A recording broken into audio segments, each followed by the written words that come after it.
중국에서는 세계에서 제일 큰 탱거 사막 태양열 발전소가 있습니다. 예전에는 사막이 아무 필요 없고 쓸모가 없는 땅이었어요.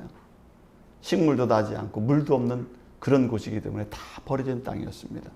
그런데 이제는 이 죽음의 사막이 에너지의 바다로 바뀌고 있다는 것입니다. 쓸모없이 버려졌던 땅이 이제는 많은 나라들이 각광하는 이 사막이 꼭 필요한 땅이 되어가고 있다는 것입니다. 이 탱거 사막에 있는 이 태양열 발전소가 얼마나 큰지 우주에서도 보면은 중국에 있는 이 태양열 패널 발전소가 보일 정도로 넓게 펼쳐져 있다고 합니다. 이제는 사막은 더 이상 버려진 땅이라고 말하지 않습니다. 에너지를 만드는 보물과 같은 장소로 이 사막이 바뀌고 있다는 것입니다. 태양열이라는 것을 사용하지 못했을 때는, 이렇게 무지했을 때는 아무것도 몰랐지만 우리의 인식이 바뀌고 과학기술이 변하면서 사막은 이제는 보물과 같은 장소로 바뀌게 되어버렸습니다. 우리는 어떤 존재입니까? 다른 사람들이 나에 대해서 말할 때 나에게 좋게 말할 때도 있지만 나를 평가할 때 잘못된 평가를 할 때가 있어요. 너는 쓸모없는 존재야. 너 같은 사람은 어디에 쓰냐? 라고 말할지 몰라도 다 모르는 소리인 것입니다. 하나님께서는 다 쓸모있는 존재로 우리를 만드셨고 우리는 기회가 될 때 하나님께서 가장 귀중한 존재라는 사실을 증명받을 날이 곧 돌아오게 될 줄로 믿습니다. 여러분 자신을 가장 존귀하고 가장 쓸모있는 존재로 여기시기를 주의 이름으로 바랍니다. 우리 옆 사람과 인사 나누시기 바랍니다. 당신은 존귀하신 분이십니다. 당신은 존귀하신 분이십니다. 당신은 존귀하신 분이십니다. 누가 그렇게 여기신다고요? 하나님께서 여러분들을 존귀한 분으로 여기신단 말이에요. 하나님께서. 그래서 저도 여러분들을 볼 때마다 존귀한 눈으로 보는 거예요. 다 존귀하세요. 왜? 하나님이 존귀하게 여기시니까. 남녀노소가 따로 없습니다. 하나님은 모든 자가 다 하나님의 귀한 백성이기 때문에 존귀하게 여기시는 것입니다. 오늘 본문에서는 이스라엘 백성들이 출애굽을 한 지 1년쯤 지날 때였습니다. 하나님께서는 특별히 그 백성들 중에서 중요한 일을 하도록 사람을 선택하는 일을 하고 있는 것을 보게 돼요. 아직도 이스라엘 백성들은 애굽에서 나와서 하나도 변한 게 없었습니다. 아직도 스스로 할 수 있는 사람이 없었어요. 애굽의 노예 생활을 430년 동안 했기 때문에 이 노예의 삶에 길들여져 있었어요. 종의 삶에 길들여져 있었기 때문에 그들은 늘 수동적이었습니다. 시키는 것만 하는 사람들이었어요. 스스로 하지 않습니다. 무능한 삶의 전부인 이스라엘 백성들의 모습은 여전히 변한 게 없었지만 하나님께서는 그들을 이제 사막 광야를 지나면서 그들을 일꾼으로 부르시고 있다는 것을 성경은 말씀하고 있는 것입니다. 아직도 부족한 게 많지만 하나님께서는 그들을 이끌어서 그들이 섬길 수 있는 사람, 봉사할 수 있는 사람, 많은 사람들을 위해서 기여할 수 있는 사람으로 하나님께서 만드시는 장면이 오늘 성경에 나오고 있어요. 그 중에 하나님께서는 누구를 부르셨고 어떤 봉사를 하게 하셨을까요? 첫 번째, 레위 지파를 불러서 레위 지파로 하여금 성전에서 봉사하도록 하셨다는 것입니다. 19절에서 보면 이렇게 되었습니다. 내가 이스라엘 자손 중에서 레위인을 취하여 그들을 아론과 그의 아들들에게 주어 그들로 회막에서 이스라엘 자손을 대신하여 봉사하게 하며 라고 되어 있어요. 인간 삶의 가장 중요한 것이 의식주가 우리 삶의 가장 기초가 되는 것이라면 신앙생활의 기초는 무엇일까요? 하나님께서 우리 인간에게 보실 때 하나님과 관계 속에서 가장 중요한 기초는 뭐라고 하나님이 여기실까요? 그것은 바로 예배 생활인 것입니다. 하나님께서 출애굽을 시킬 때도 그들에게 하나님께 예배하기 위해서 그들을 불러내라고 모세를 통해서 말씀하셨어요. 하나님께서는 그 광야 가운데 있는 그곳에도 성막이라는 것을 만들게 하셔서 예배하도록 하셨다는 것을 성경을 통해서 볼 수 있는 것입니다. 그래서 하나님과 우리 사이에 가장 기초적인 그 관계의 그 기본은 바로 예배 생활이라고 하는 것입니다. 예배 생활을 제대로 하는 것이 하나님의 자녀로서 해야 될 가장 기초적인 행동이라는 것을 성경에서 말씀하고 있습니다. 그래서 예배 생활은 우리의 신앙생활의 가장 기본이 되고 기초가 되는 것입니다. 예배 생활을 하지 않고 봉사부터 먼저 하면은요, 그 봉사하다가 다 시험 들어요. 예배 생활을 하지 않다가 교회에 큰 중책을 맡으면 이 사람 또 시험 들어요. 여러분, 그래서 기초가 잘 된 신앙생활을 우리가 해야 될 줄로 믿습니다. 왜 예배가 중요할까요? 요한복음 4장 23절에서 하나님께서는 이렇게 말씀하셨어요. 아버지께서는 자기에게 이렇게 예배하는 자들을 찾으시느니라, 이렇게 말씀하셨어요. 하나님이 누구를 찾으신다고요? 예배하는 자들을 찾으신다 그랬어요.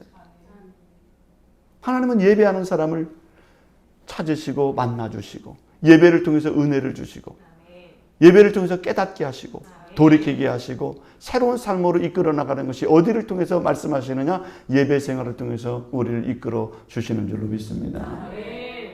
그래서 신앙생활의 기본은 바로 예배 생활인 거예요. 예배 생활이 잘 되어야 하나님과의 관계가 잘 될 수 있습니다. 신앙생활이 건강한 신앙생활의 기초를 놓을 수가 있는 것입니다. 우리가 건물을 지을 때 제일 먼저 하는 게 무엇입니까? 기초공사를 하는 거예요. 건물을 지을 때 항상 기초공사를 합니다. 그런데 기초공사를 할 때 보면은 하나도 뭔가 보이지가 않아요. 일을 하는지 일을 안 하는지 몰라요. 보이지 않는 곳에 땅을 엄청 팝니다. 거기다 보이지 않는 곳에 철근을 붓고 콘크리트를 붓고, 보이지 않는데 그 기초에다가 얼마나 많은 공을 들이는지 몰라요. 기초를 많이 들입니다. 기초에다가 많은 것을 퍼붓습니다. 그런데 기초 공사에 얼마나 많은 공을 들이느냐에 따라서 그 건물은 튼튼한 건물이 될 수도 있고 부실한 건물이 될 수도 있다는 것을 우리는 꼭 기억해야 될 줄로 믿습니다. 기초공사를 튼튼하게 하면 그 건물은 튼튼한 건물이 될 것이고, 기초공사를 허술하게 해놓고 그 위에 아무리 멋진 것을 쌓아놨다 해도 그것은 곧 지진이 나거나 큰 문제가 생기면 금이 가고 무너질 가능성이 높은 건물이 되고 마는 것입니다. 그래서 모든 것에는 기초가 중요한 것입니다. 신앙생활의 기초는 바로 예배생활인 거예요. 하나님께서는 레위인들을 불러서 이 신앙생활, 이스라엘 백성들의 신앙생활에 가장 중요한 예배를 돕는 자들로 그를 부르고 있다는 것을 볼 수가 있는 것입니다. 하나님은 레위인들을 불러서 예배생활을 도우라고 얘기했습니다. 19절에서 이렇게 말했어요. 회막에서 이스라엘 자손을 대신하여 봉사하게 하며 라고 되어 있어요. 교회에서는 보이지 않는 곳에서 레위인처럼 봉사하는 사람들이 있습니다. 눈에 보이지 않지만 기초를 놓기 위해서 예배를 다른 분들이 잘 들을 수 있도록 주중에 주일에 봉사하는 분들이 있습니다. 어느 교회나 마찬가지예요. 봉사하는 분들이 있어요. 봉사하는 분들이 있기 때문에 그 예배가 더욱 은혜가 넘치게 되고 영적인 하나님과의 만남의 시간을 가질 수 있도록 그 숨은 곳에는 누가 있다고요? 봉사하는 자들이 있는 것입니다. 레위인들은 이렇게 이스라엘 백성들이 하나님의 성막 가운데서 하나님과의 관계, 진실한 믿음의 예배가 드려질 수 있도록 레위인을 왜 불렀느냐? 그 봉사하는, 숨은 곳에서 봉사하는 일을 하라고 레위인을 불렀다고 성경은 말씀하고 있는 것입니다. 오늘 우리 교회는 레위인 같은 신앙인들이 많아져야 될 줄 믿습니다. 다른 사람이 오기 전에, 또 다른 사람들이 보이지 않는 곳에서, 숨은 곳에서 예배당을 정리하고 숨은 곳에서 뭔가 예배를 위해서 준비하는, 그런 준비하는 사람들이 있을 때 이곳에 와서 예배를 드리는 많은 사람들이 하나님과의 정결한 믿음의 만남을 갖는 놀라운 은혜의 예배가 되게 될 줄로 믿습니다. 그래서 어떤 사람들은 찬양을 준비하고, 어떤 분들은 청소를 하고, 어떤 분들은 예배를 도울 수 있도록 많은 갖가지 보이지 않는 곳에서 열심히 수고를 하는 것입니다. 예배를 드릴 수 있도록 시스템을 준비하고 여러 가지 노력하고 수고하는 모든 것들은 다 레위인 같은 역할을 하는 일이라는 것을 우리가 기억해야 될 줄로 믿습니다. 이렇게 하나님께서는 이 구약시대의 레위인을 불러서 예배를 돕는 사람으로 부르셨지만, 신약시대에는 구원받은 사람은 누구나 레위인 같은 역할을 감당할 수가 있어요. 모든 사람을, 만민이 하나님의 일을 감당할 수 있는, 왕 같은 제사장으로 우리를 부르셨다는 사실을 베드로전서는 말씀하고 있는 것입니다. 그래서 오늘 우리들이 신앙생활하면서 나도 예배를 잘 드려야 되겠지만 또 예배를 돕는 역할을 잘 할 수 있는, 나는 어떤 부분에서 예배를 위해서 도울 수 있을까를 생각한다면 여러분들의 믿음은 한 단계 더 레위인처럼 성숙한 믿음으로 나아가게 될 줄로 믿습니다. 그러면 이 레위인들은 어떤 자세로 하나님 나라의 봉사자로서의 사명을 감당할 수 있었을까요? 레위인들은 어떤 자세로 이 봉사자의 섬김의 역할을 했을까요? 두 번째로 그들은 자기 자신을 내세우지 않았다는 것입니다. 자기를 내세우지 않았어요. 22절에 보면 이렇게 되어 있습니다. 후에 레위인이 회막에 들어가서 아론과 그의 아들들 앞에서 봉사하니라 그랬어요. 레위인들이 아론과 그의 아들들 앞에서 봉사하니라 이렇게 되어 있어요. 봉사하니라. 이 레위인들은 예배를 위해서 봉사를 했다는 거예요. 봉사라는 건 뭡니까? 자기 자신을 드러내는 일이 아니에요. 자기 자신의 영광을 위해서 하는 일이 아니라 봉사하는 일은 내가 뭔가 이득이 돼서 내 이름을 내기 위해서, 나를 자랑하기 위해서, 내 위신을 위해서 세우는 것이 아니라 내가 하는 일을 위해서 다른 사람이 기뻐할 수 있도록, 다른 사람에게 유익이 될 수 있도록, 다른 사람이 기뻐하는 그런 삶을 얻을 수 있도록 밑에서 후원하는 사람이 뭐 하는 사람이에요? 봉사하는 사람. 보이지 않는 곳에서 하나님께 봉사하기 때문에 그것은 바로 섬김의 자리인 것입니다. 섬김을 하는 사람들이, 섬기는 사람들이 자기 이름을 자꾸 나타내고 자기를 드러내면요, 그 섬김을 받는 사람은 너무너무 불편해요. 얼마나 불편한지 몰라요. 그런데 섬기는 사람이 보이지 않게 자기를 낮추고 하면요, 그 섬김을 받는 사람이 큰 감동이 되는 거예요. 누가 나에게 뭘 줬는데 막 좋은 걸 생색내고 막 나타내면 얼마나 힘듭니까? 그죠? 근데 참 주고도 말이죠. 참 생색을 안 내고 참 그냥 보이지 않는 곳에 하면요, 너무너무 감동이에요. 큰 감동이에요. 그게 감동인 것입니다. 누가복음 17장 10절에서는 예수님께서 이렇게 말씀하셨어요. 종의 이야기를 하시면서 누가복음 17장 10절에서 이렇게 말씀했어요. 이와 같이 너희도 명령받은 것을 다 행한 후에 이르기를 우리는 무익한 종이라 우리가 하여야 할 것을 한 것뿐이라 할지니라. 우리가 열심히 명령받은 것을 충실하게 했는데 충실하게 해놓고는 뭐라고 말을 했느냐, 이 종들이 나는 무익한 종입니다. 나는 그냥 할 일을 했을 뿐입니다. 이렇게 했다는 거예요. 이 무익한 종이라는 이 단어는 참 수치스러운 단어예요. 어떤 사람이 여러분들을 보고 당신 참 무익한 인간이야 이러면 기분 좋아요, 안 좋아요? 당신 가치 없는 인간이야 이렇게 하면 좋아요, 안 좋아요? 안 좋잖아요. 이 단어는 별로 좋은 단어가, 어감이 좋은 단어가 아닙니다. 무익하다는 것은 당신 하찮은 존재야 이런 얘기예요. 이 무익하다는 이야기를 듣고 좋을 사람은 아무도 없어요. 지도자의 역할을 하는 사람이 당신 무익한 지도자야 이렇게 하면 아주 기분이 나빠요. 남편에게 당신 하찮은 인간이야 이렇게 하면 남편들이 열이 엄청 받아요. 이렇게 우리 아내들한테 당신 무익한 사람이 하찮은 인간이야 이렇게 하면 얼마나 기분 나쁜지 몰라요. 바로 부부싸움 바로 나는 거예요. 그냥. 그죠? 친구한테 그렇게 한번 얘기해 보세요. 너 하찮은 애야. 너는 필요 없어. 너는 있으나 마나요. 하면 친구들이 좋아하겠어요? 안 좋아하겠어요? 안 좋아요. 얼마나 기분 나쁜지 몰라요. 그런데 이 종들이 주인에게 명령을 받은 대로 열심히 열심히 일을 했어요. 그 시키는 일을 충성스럽게 했어요. 그러면서 그 주인한테 뭐라고 얘기했냐면, 주인님, 나는 무익한 종입니다. 나는 그냥 내가 당연히 해야 될 일을 했을 뿐이에요.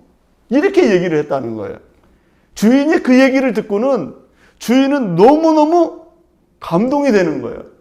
아니, 다른 사람들은 다 자기를 높이기를 바쁘고 자기를 막 알아주기를 원하고 칭찬받기를 원하고 남들 앞에 좀 내세워주기를 원하는데 이 종들은 뭐라 그랬어요? 열심히 하고는 열심히 했습니다라고 말하지 않고 사실 나는 무익한 종입니다. 내가 할 일을 했을 뿐이죠. 주인님이 나에게 베풀어진 그 은혜에 비해서 나는 그냥 내가 하찮은 일을 했을 뿐이에요. 이렇게 얘기했다는 거예요.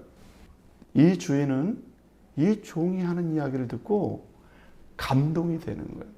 사실 이게 별로 좋은 단어는 아닌데 자기 스스로를 그렇게 낮춰서 내가 스스로 알아서 낮춰서 내가 할 뿐이라고 고백했을 때 주인들은 그 마음의 씀씀이에 그 마음의 겸손함에 감동이 되는 것입니다. 봉사라고 하는 것은 바로 그런 것입니다. 봉사는 내가 해야 될 일을 당연히 한 것뿐입니다. 열심히 했어요. 얼마나 열심히 하는지 몰라요. 얼마나 수고스럽게 하는지 몰라요. 그런데 그분들 입에서 나오는 게 뭐예요? 내가 그냥 당연히 한 걸 했을 뿐이에요. 이렇게 했을 때 감동이 된다 이 말이에요. 내가 그렇게 열심히 했지만 뭐 고마운 표시하지 마세요. 너무 감동이 되는 거예요. 칭찬 안 하셔도 돼요. 대가 주지 않으셔도 됩니다. 이렇게 했을 때 그 고백은 너무나 귀한 고백이고 그 고백이 사람을 살리고 영혼을 살리고 마음을 따뜻하게 하고 그 영광을 하나님께 돌리는 행동이 될 줄로 믿습니다. 그런데 이런 고백은 쉬운 것 같지만 쉽지가 않아요. 인격이 되지 않으면 나올 수 없는 어려운 고백이라는 것입니다. 인격이 훈련돼야만이 이런 고백이 나오는 거예요. 내 자신을 하나님께 낮춘 사람만이 그런 고백을 할 수가 있는 거예요. 사람마다 자기가 드러낸 성과를 드러내고 싶은 게 우리 인간이에요. 우리 인간의 본성이 그래요. 드러내고 싶어요. 내가 한 거 알아주면 좋겠어요. 다른 사람이 꼭 알아줬으면 좋겠어요. 그게 우리 인간의 속마음이에요. 그러나 한 차원 높은 인격의 사람은, 한 차원 높은 하나님의 봉사하는 사람은 하나님 다 이게 하나님께서 주신 건강이 있어서 한 거고 하나님이 주신 물질이 있어서 한 거고 하나님이 나를 사랑하신 거에 비하면 너무나 부족한 겁니다. 제가 한 게 뭐가 있어요? 다 하나님의 은혜입니다.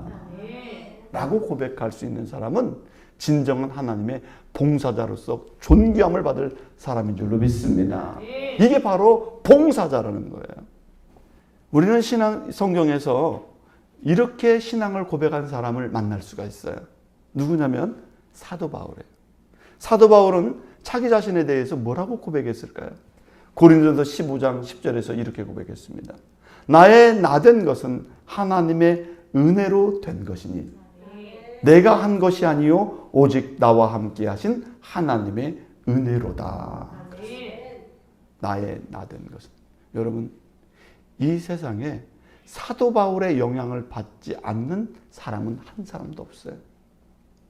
사도 바울은 초기 기독교 역사에서 유럽을 복음화시킨 사람이에요. 유럽의 기독교의 문화는 누구의 기초 바탕을 통해서 이루어졌느냐? 예수의 복음을 누구를 통해서 전해졌어요? 사도 바울을 통해서 전해졌어요. 유럽 사람은 다 사도 바울의 영향을 받은 사람들인 거예요. 그 문화 자체가 기독교 문화 자체. 미국으로 건너 복음이 들어갔죠. 우리는 신약 성경에서 11권의 사도 바울 서신을 우리가 접할 수가 있어요.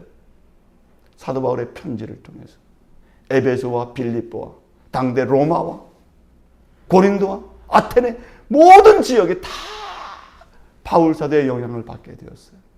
그런데 바울 사도는 자기를 그래서 뭐라고 합니까?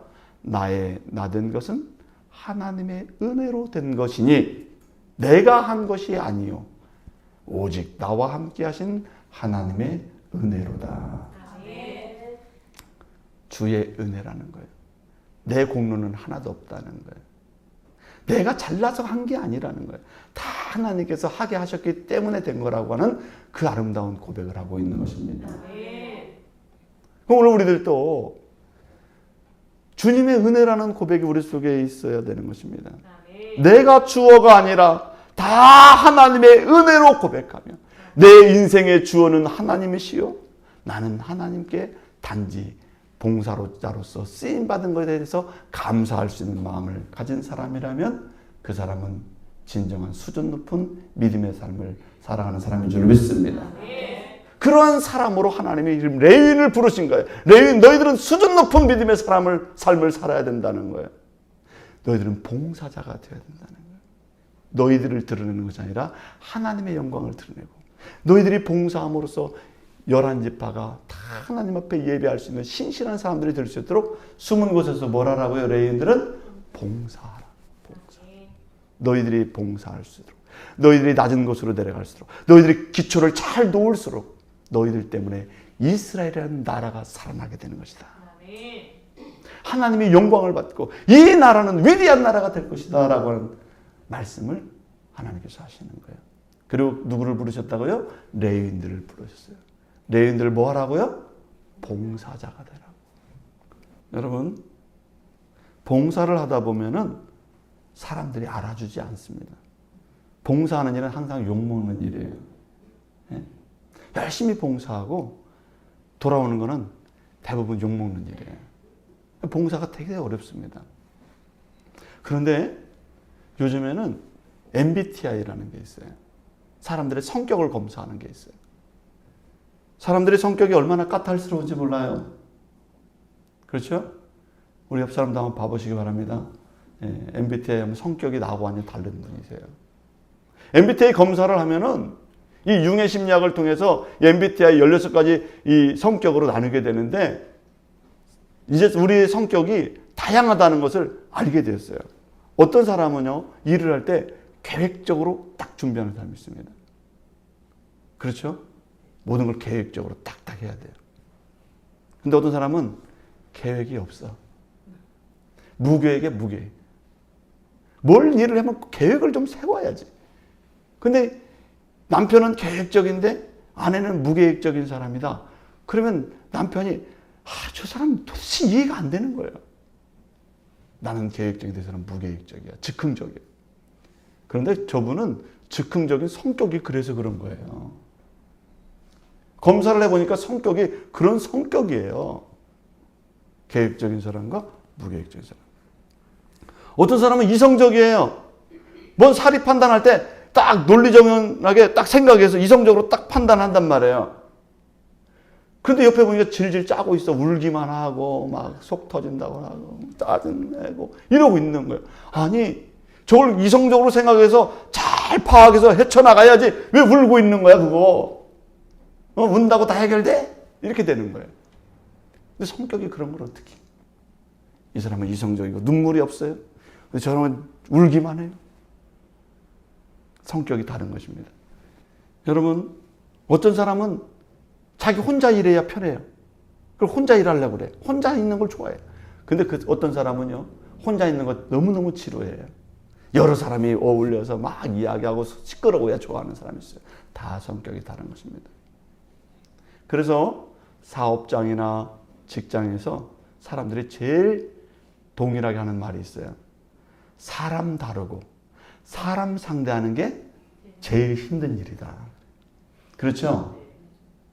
사람 상대하는 게 제일 힘들다고 그래요. 제 친구도 저기 세무서에서 자기가 민원실에 한번 있어 봤대요. 민원실에 있어 보니까 죽을 맛이래. 민원실에서 죽을 맛. 오는 사람마다 달라가지고 너무 힘들대요. 왜? 사람 상대하는 게 그렇게 힘들다는 거예요. 까다롭고 힘들어요. 그래서 봉사를 잘 할 수 있는 사람은 그 모든 상황을 넘어서서 섬길 수 있는 마음의 자세를 가진 인격적인 사람이 될 수 있는 줄로 믿습니다. 여러분, 봉사할 수 있는 마음을 가지시기 바랍니다. 자기를 내세우지 말고 하나님의 영광을 위해서 좀 낮은 곳에서 보이지 않는 곳에서 나를 헌신할 수 있다면 그 사람은 정말 귀한 일을 할 수 있을 뿐만 아니라 나중에는 사회에 나가서도 최고의 사업가가 될 것이고 최고의 직장인이 될 수 있게 될 줄로 믿습니다. 사실 교회에서도 이렇게 다양한 취향의 사람들을 돕는다는 것은 쉽지 않습니다. 이 레위인들은 이 성전에서 그 일을 감당해야 됐어요. 봉사하는 일은 쉬운 일이 아니에요. 시간을 들여야 되고 몸을 헌신해야 되고 마음을 비워야 되고 또 물질을 드려야 되는 이 어려운 일이에요. 사람들은 하나도 알아주지 않아요. 그거를. 누가 알아주실까요? 하나님이 알아주는 자리예요. 하나님이 인정하는 자리, 하나님이 최고로 여겨주는 자리가 바로 봉사하는 자리인 것입니다. 보이지 않아요. 사람들은 알아주지 않습니다. 그런데 그 자리를 하나님이 인정하시고 하나님이 알아주시기 때문에 그 일을 존귀하게 감당할 수 있는 줄 믿습니다. 다윗이 법궤를 옮길 때 레위 지파와 찬양하는 자들을 가장 먼저 초청하게 됩니다. 다윗이 법궤를 옮길 때 누구를 불렀냐면 레위 지파를 불렀다는 거예요. 레위 지파를 불러서 그 하나님의 법궤를 성전으로 옮기는 일에 그 영광스러운 자리에 누구를 불렀느냐? 봉사를 잘하는 사람을 불렀다는 거예요. 봉사. 만약에 법궤를 옮기는데 자기를 내세우는 사람을 불렀다면 어떻게 했어요? 법궤는 온데간데 없고 그 사람만 거들먹거리는 행동이 나타나겠죠. 레위인들은 봉사에 특화된 사람들이에요. 자기를 나타내지 않아요. 하나님의 영광을 드러내기 때문에 다윗이 누구를 불렀다고요? 레위 지파를 불렀어요. 그래야 하나님의 영광을 받고 하나님의 예배가 거룩해지고 많은 사람들이 하나님을 바라볼 수 있도록 돕는 섬김의 역할을 누가 했느냐? 레위 지파가 했다는 것입니다. 사랑하는 성도 여러분, 여러분의 믿음도 레위 지파처럼 하나님께 귀하게 봉사할 수 있는 믿음의 사람이 되기를 주의 이름으로 축원합니다. 그러면 이 레위 지파들은 봉사를 할 때 한 단계 더 나가서 어떻게 봉사했을까요? 성경에서는 그 말씀을 해주고 있어요. 첫 번째는 지도자의 말을 잘 경청하라는 것입니다. 지도자의 말을 잘 경청하라는 것. 하나님은 레위 자손들을 불러서 아론과 그의 아들들 앞에서 봉사하라라고 말씀하셨어요. 네가 하고 싶은 대로 하는 게 아니라는 거예요. 꼭 아론과 그 아들들, 제사장들을 통해서 봉사하는 일을 하게 하라고 말씀하셨습니다. 어떤 일을 할 때 그 일을 하는 담당자와 리더자와 잘 조율을 통해서 봉사하라 그런 얘기예요. 봉사하는 일의 첫 번째는요, 권위를 인정할 줄 아는 마음이 있어야 되는 것입니다. 나는 봉사하는 사람이니까 내 맘대로 해도 돼. 내가 뭘 바라고 하는 것도 아니고 내 봉사니까 내 맘대로 해도 돼. 이게 아니라는 거예요. 봉사하기 때문에 그 질서를 잘 유지해야 되고 봉사하기 때문에 그 지도자를 인정해야 되는 그런 자세가 필요하다는 것입니다. 봉사는 내 의도를 내려놓고 하나님의 의도를 따라 내 자신을 맞춰가는 것이 바로 봉사의 모습인 거예요. 내 마음대로 하고 싶은 게 봉사가 아니라 하나님의 목적에 맞게 가는 것이 봉사의 모습이라는 것입니다. 그래야 그 봉사가 더 빛나는 봉사가 될 수 있는 것입니다. 그 봉사를 통해서 하나님과 교회가 더 빛을 발할 수 있고 많은 사람들이 평안을 얻을 수 있고 많은 사람이 유익을 얻을 수 있게 될 줄 믿습니다. 봉사는 나는 없어지고 주님만 영광을 받는 그 사명이 바로 봉사인 거예요. 그런 믿음의 사람은 바로 수준 높은 믿음의 사람이 되는 것입니다. 많은 사람들이 교회에 가서도요, 많은 사람들이 신앙생활하는 사람들로부터 사람들이 교회의 사람들을 존경과 존중하지 않는 모습이 많아요. 그럼 왜 그러냐면 믿음의 사람들이 이 수준 높은 레위 사람들의 봉사적 삶을 살지 않기 때문에 그래요. 다 자기 이권, 이득, 나도 세상 사람하고 안 진다 하고 막 싸우고 세상 사람보다 더 욕심 많고 세상 사람보다 더 거칠고 봉사라고 하는 것은 개념도 없고 기독교인들이. 그런데 보세요. 성경의 레위 지파 사람들은 자기를 드러내지 않고 공동체를 위해서 봉사할 수 있는 믿음의 사람이었던 것을 성경에서 알려주고 있는 줄 믿습니다. 저는 우리 교회 성도님들이 믿음이 좀 더 수준 높은 레위 지파 같은 믿음 생활을 할 수 있기를 주의 이름으로 축원합니다. 두 번째, 레위 지파 사람들은 질서 있게 봉사했다고 성경에서 말씀하고 있어요. 22절에 보면 이렇게 되어 있습니다. 여호와께서 레위인의 일에 대하여 모세에게 명령하게 하신 것을 따라 그와 같이 그들에게 행하였더라 그랬어요. 봉사는 하나님의 목적을 향해서 모세와 제사장과 레위인들이 함께 한 방향으로 가는 사역인 것을 말씀하고 있어요. 레위인은 모세에게 명령하게 하신 것을 따라 그와 같이 하라고 말씀하고 있어요. 여러분, 봉사 일을 하다 보면은요, 하고 싶은 일도 있지만 하기 싫은 일도 있어요. 봉사는 공동체가 지향하는 방향에 맞게 봉사일을 하는 것입니다. 레위 지파에게 모세하고 한 방향으로 갈 수 있도록 함께 봉사하라 이렇게 말씀했어요. 모세가 광야를 가는데 40년 동안 가게 됐어요. 여러분, 광야를 40년 동안 계속 갔던 데 또 가고 이렇게 왔다 갔다 가고 이게 일주일이면 가거든요. 가나안 땅에. 여러분 일주일이면 가나안 땅에 들어갑니다. 그런데 모세가 어떻게 했어요? 하나님의 말씀대로 하나님께서 40년 동안을 광야에서 유랑하게 하시니까 그 지도자가 마음에 들어요, 안 들어요? 모세가 마음에 들까요, 안 들까요? 아니 일주일이면 저 가나안 땅에 금방 들어가는데 모세는 빙빙 돌아 40년 동안을 돌고 있어요. 그런데 그 모세와 함께 이 레위 지파에게 그 하나님께 예배의 생활을 40년 동안 거기서 도우라는 거예요. 여러분 같으면 하겠어요, 안 하겠어요? 모세에게 많이 따졌겠죠. 아니 일주일이면 들어가잖아. 그래서 고라 자손들이 이 모세에게 대든 거예요. 나는 그렇게 못 가겠다는 거예요. 아니, 왜 40년 동안 빙빙 도냐는 거예요. 빨리 갈 수 있는 지름길인데 왜 그걸 가냐는 거예요. 여러분 성경을 보면 고라당은 모세의 일에 반대하다가 땅이 꺼져가지고 거기에 삼킴을 당했다. 이렇게 말씀하고 있어요. 봉사를 하다 보면 하고 싶은 일이 있고 하기 싫은 일도 있는 것입니다. 그런데 하나님께서 모세와 함께 레위 지파가 한 팀이 되어서 그 사명을 감당하도록 봉사자가 되라고 성경에서 말씀하고 있는 것입니다. 자기가 잘할 수 있는 역할을 예배를 통해서 봉사할 때 그 교회 공동체가 발전할 수 있고 성장할 수 있게 되는 줄을 믿습니다. 그래서 좋은 일도 있고 하고 싶은 일도 있지만 내가 못마땅한 일이라 할지라도 함께 협력하면서 갈 때 그 하나님의 영광을 드러내는데 귀하게 쓰임받는 저와 여러분이 될 줄로 믿습니다.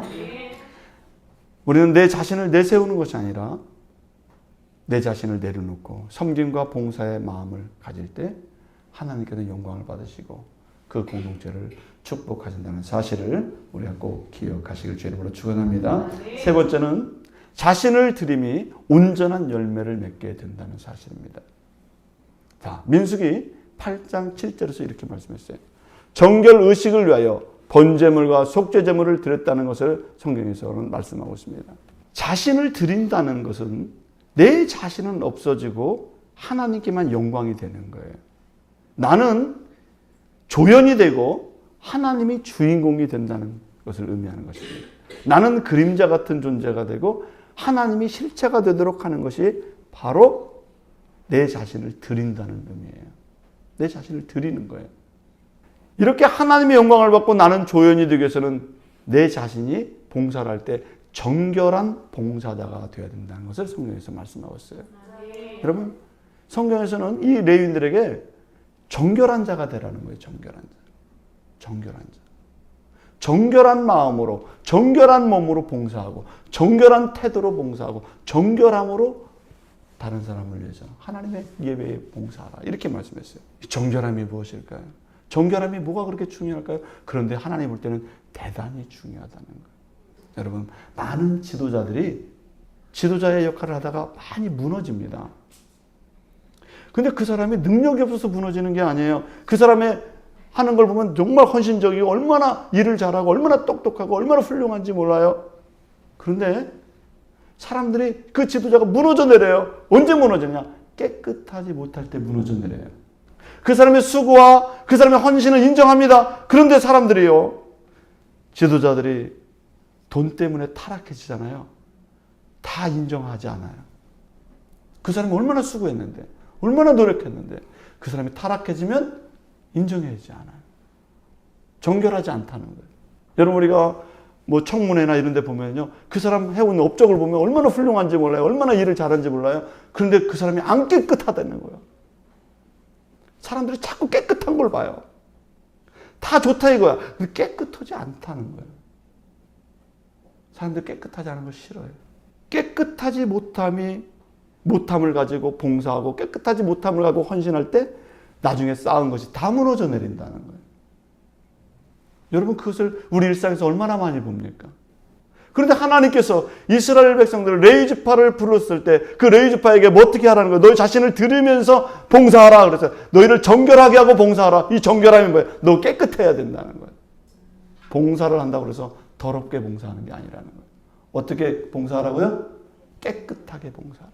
정결하게 봉사하라는 거예요. 그래야 그게 하나님의 영광이 되고 그것이 정말 네 헌신이 아름다운 열매를 맺게 된다는 것입니다. 깨끗한 봉사, 깨끗한 헌신이 하나님께 영광이 될 줄로 믿습니다. 7절에서 정결하게 하라라고 말씀하고 있어요. 정결하게 하라라고 말씀하셨던 이유가 뭡니까? 너는 아직 정결하지 않다. 그런 얘기예요.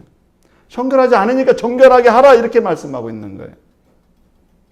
정결한 사람에게 정결하게 하라 이렇게 하지 않습니다. 하나님께 레위지파에게 너희들 정결하게 해야 된다. 이렇게 말씀합니다. 아직 너희들이 정결하지 않다. 그런 얘기예요. 하나님 볼 때 이스라엘 백성들은 60만의 사람들이 지금 출애굽을 하였습니다. 그런데 애굽의 틀에서 아직 벗어나지 못한 아직도 정결하지 못한 자들이었어요. 신앙이 본이 될 만한 사람이 없었습니다. 그런데 하나님께서 레위인을 선택하셨어요. 60만 중에서 레위인들은 몇 명이었을까요? 레위인들은 2만 2천 명밖에 안 돼요. 하나님께서 2만 2천 명을 불러주셨어요. 그리고 너희들 정결하게 해야 된다. 60만이 다 정결하지 못해도 너희 2만 2천 명 너희들은 정결하게 해야 된다. 그런 거예요. 그리고 예배에서 봉사해야 된다. 그래서 너희들의 본을 보여서 다른 사람들, 우리 이스라엘 모든 사람들이 다 정결한 하나님의 백성이 돼야 된다. 이거를 하나님이 말씀하고 있는 줄 믿습니다. 저는 여기 있는 우리 모든 성도님들이 하나님 앞에 정말 존귀함 받을 수 있는, 하나님 보시기에 참 존귀한 믿음의 사람으로 레위지파처럼 쓰임받을 수 있기를 주 이름으로 축원합니다. 그런데 오늘 한국의 크리스찬들이 몇 만입니까? 크리스찬들이 600만이라고 한다면 그 중에서 몇 만은 깨끗해야 되는 거예요? 22만 2천 명은 깨끗하게 돼야 돼요. 레위지파처럼. 계산을 해봤어요. 이스라엘 민족이 60만이 나갔을 때 2만 2천 명이 정결하게 됐다면, 레위지파를 불렀다면 600만으로 잡았을 때 22만 2천 명들은 최소한 레위지파처럼 정결해야 된다는 거예요.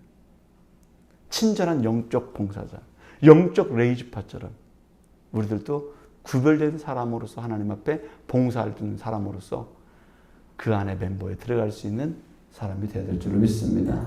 그래서 우리 경기중학교 성도님들은 한국교회 600만 성도들 중에 레위지파 같은 진실한 봉사자들, 하나님께 순수한 봉사자들, 자기를 내세우지 않고 자기를 정말 기초해서 건강한 한국교회를 만들기 위해서 거기서 봉사하고 헌신하는, 자기를 내세우지 않는 그런 믿음의 사람들로서 쓰임받을 수 있는 영적 레위지파가 우리 경기중학교의 모든 성도님들 되기를 주 이름으로 축원합니다.